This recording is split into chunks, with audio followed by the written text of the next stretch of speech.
చక్రధరపురంలో అశ్విని, సుప్రియ, స్రవంతి అనే ముగ్గురు స్నేహితురాళ్ళు ఉండేవాళ్ళు. సుప్రియ, అశ్విని వ్యాపారస్తులు, స్రవంతి వ్యవసాయం చేస్తూ ఉంటుంది. ఒకనాడు స్రవంతిని చూడడానికి వెళ్ళిన సుప్రియ, "ఈ విషయం తెలుసా నీకు స్రవంతి? అశ్విని ఎంత పని చేసిందో" అని అంటుంది. "పొరుగురు వ్యాపారుల మధ్య నన్ను అవమానించింది. ఇక ఆమెపై ఎటువంటి సంబంధాలు పెట్టుకోదలుచుకోలేదు" అని చెప్తుంది సుప్రియ స్రవంతితో అని అన్నది ఆవేశంగా. ఆ మాట విన్న స్రవంతి, "ఎందుకు? ఏమైంది?" అని అడుగుతుంది. "ఇప్పుడే వెళ్దాంరా" అని సానుభూతితో అడుగుతుంది. "నేను అతనితో మాట్లాడతాను" అని చెప్తుంది. "జరిగిన అవమానం చాలు. తిరగదోడి మళ్ళా బాధపడటం నాకిష్టం లేదు.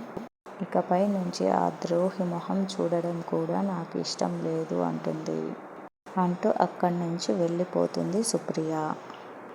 వారిద్దరి మధ్య ఏం జరిగిందో స్రవంతి ఊహించలేకపోయింది.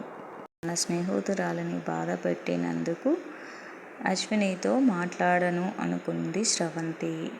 వారం రోజులు గడిచాయి. ఇలా స్రవంతి కనకదుర్గమ్మ గుడికి వెళ్ళి వస్తుండగా అశ్విని, సుప్రియ గుడి నుంచి నవ్వుతూ సరదాగా మాట్లాడుకుంటూ రావటం స్రవంతి గమనించి నిర్ఘాంతపోతుంది.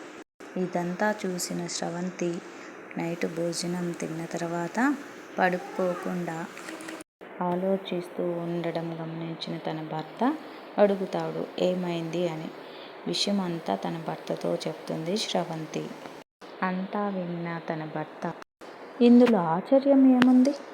మనసెరిగిన స్నేహితుల మధ్య, అన్యోన్యంగా ఉండే ఆలుమగల మధ్య తలెత్తే కోపతాపాలు, పొరపాట్లు అన్నీ కూడా పాలుమేన పొంగు లాంటివి.